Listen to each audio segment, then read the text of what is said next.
Okay, this is going to be my first, I guess, Jeep vlog, I guess you would call it. I'm in Project Renegade, which, if you haven't watched any of my videos, Project Renegade is a 2005 Jeep Liberty Renegade Edition. Our 2015 Jeep Wrangler is in the body shop right now. If you're one of my subscribers, you probably already know that.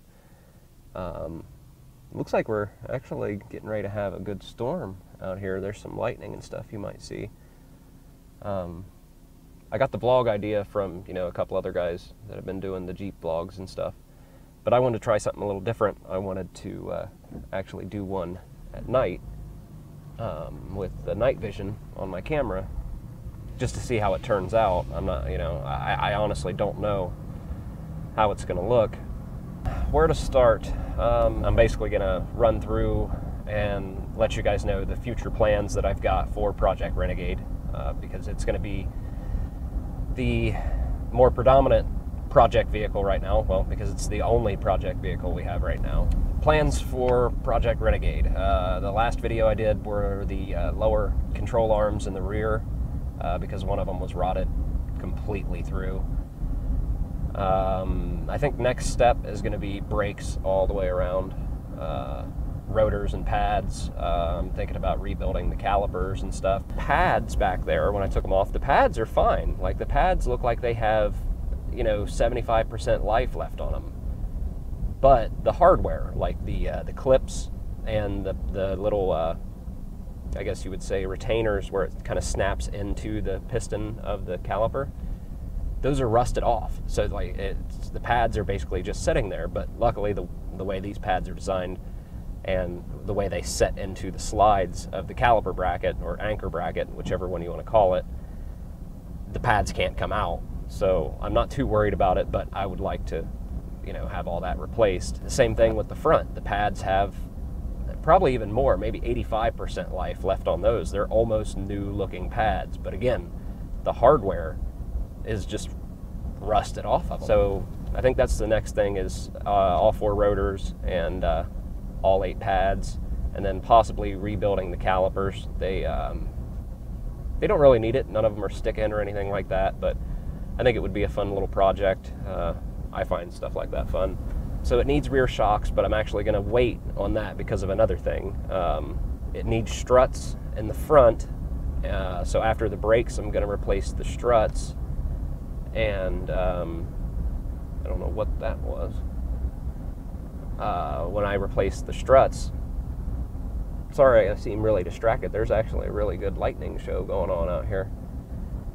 When I replace the struts, I'm going to replace them with sport model struts instead of the Renegade struts. Some people swear up and down that they're the same thing, but I've actually been able to find struts that are sold for the Renegade and the diesel. I know they use the different struts on the diesel because the diesel's heavier. So when they put those struts on the the Renegade with the regular 3.7 gas engine, it gives it a little bit of lift and makes the ride a little bit stiffer. So anyway, the reason why I'm going over to the sport version of the struts and springs is because a lot of the lift kits that are for the Liberties say right on them that they won't fit the Renegade. I honestly have no idea why, other than those struts being slightly different. So I kind of gave away the next thing is that I'm debating on whether lifting this, which I really want to. I want to lift it about 3 inches. So I really want to fit 31s under it, 31 1050s on 15s instead of these 16s, just to have some more rubber. I think it looks better. But if any of you guys know anything about Liberties, the 3-inch lift for a Liberty still isn't quite enough to actually clear 31-inch tires without doing a lot of modification, trimming and all this other stuff in your pinch weld, which I don't mind doing, but I don't want to go too extreme on it. So it looks like I'm going to go with I think they're 30 by 950s or something like that. I'd really like to go with the Cooper. I think they're called the ST or STT Pros or something like that. Discoverers, or it's got Coopers on it now.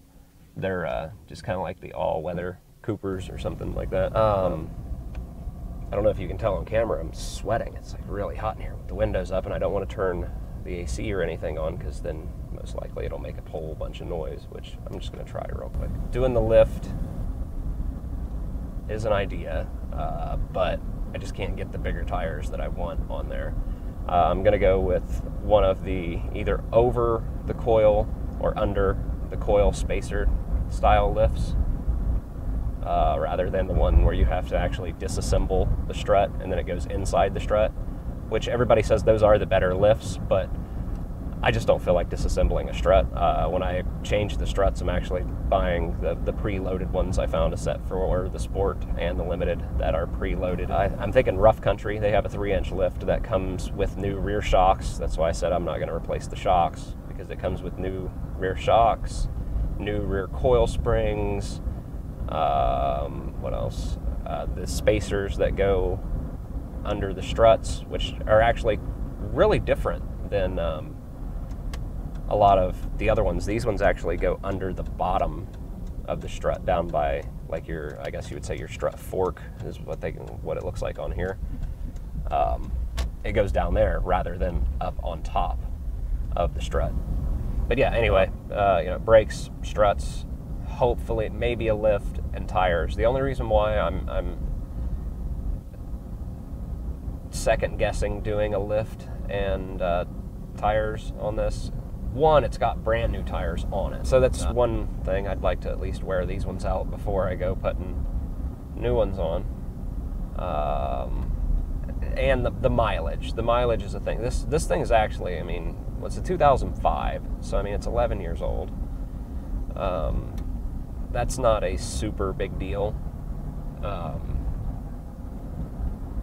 but the big deal is the mileage. Let's see, it's 184,000 miles on this thing. The only big things that this thing has needed after 184,000 miles is it needed a tie rod end on the passenger side, which isn't a big deal.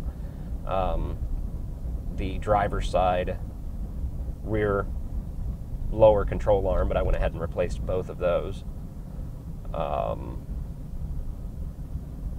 And a water pump. That's, you know, the only big things that this thing has needed. It's kind of weird. I don't know if you can see. Looks like, you know, in the night vision, everything's like the green color, except it looks like the blue from the LEDs that I put in here is showing through. All of the interior lights are actually turned all the way down. Oh, that's the interior light. That's with them all the way up. I mean, that's kind of weird. Like the blue shows up. That's kind of cool, but that's just so bright that you can't, you know, drive with it. Okay, I think I've sufficiently ran out of things to talk about right now. Anyway, yeah, I mean, hopefully this was, you know, kind of cool. You know, I wanted to try the Jeep vlog thing, but I wanted to try it at night just for something different. But yeah, I guess that's it. So if you're not one of my subscribers and you came across this video somehow and you've managed to watch this whole thing to the end, of just some guy rambling while driving around in the dark, congrats to you for making it that far. You don't win a prize. But anyway, if you've made it that far, go into my channel and check out some of my other videos. I've got all kinds of different stuff in there. Like I said, I do videos on weather, videos on Jeeps, I do reviews on stuff, I do gun videos. I'm building a Pro Sound man cave. If you want to know what that is, you have to go into my channel and check that out. Go in there and see if you can find another video or two that you like. If you find one that you like, make sure to hit the like button. If you have something to say, leave it down in the comments. And if you find a couple videos that you like, make sure to subscribe to my channel.